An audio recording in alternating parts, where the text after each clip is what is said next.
नमस्कार. आपल्या सगळ्यांचे सोशल महाराष्ट्र न्यूज चॅनलमध्ये हार्दिक स्वागत. चला वळूया तर एका नवीन बातमीकडे. आजची बातमी. आज विधानसभेच्या अधिवेशनात शहराचे आमदार अनुप अग्रवाल यांनी शहरात वारंवार हिंदूंवर होत असलेल्या हल्ल्याच्या संदर्भात आवाज उठविला.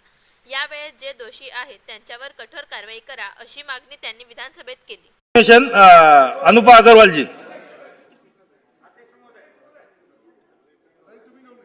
जी आपला पॉइंट ऑफ इन्फॉर्मेशन आहे.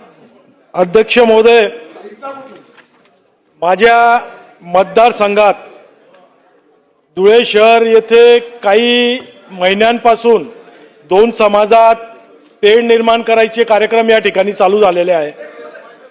30 एप्रिलला वक्फ बोर्डच्या कायद्याच्या विरोधात एका भागातील लाईट बंद करून त्या भागात दगडफेक करण्यात आली.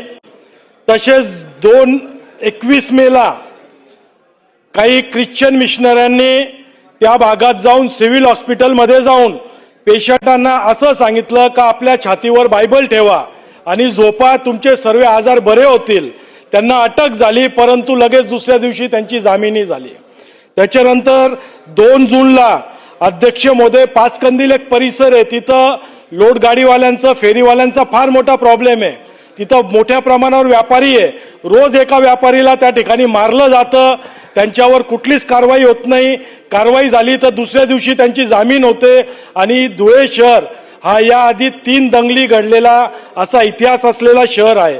तरी याच्याकडं मोठ्या प्रमाणावर लक्ष द्यायची गरज आहे. अध्यक्ष महोदय, काही दिवसापूर्वी अंदरवाला मस्जिद म्हणून एक भाग आहे अध्यक्ष महोदय, त्या भागात काही हिंदू पोरं पान खायला गेले, त्यांची भांडण झाली, तर त्यांना सोडून पूर्ण दगडफेक हिंदू वस्तीवर त्या ठिकाणी करण्यात आली. अध्यक्ष महोदय, त्याच्यावर अजून गुन्हे दाखल नाही. वारंवार सांगून सुद्धा त्या लोकांना अजून अटक झालेली नाही.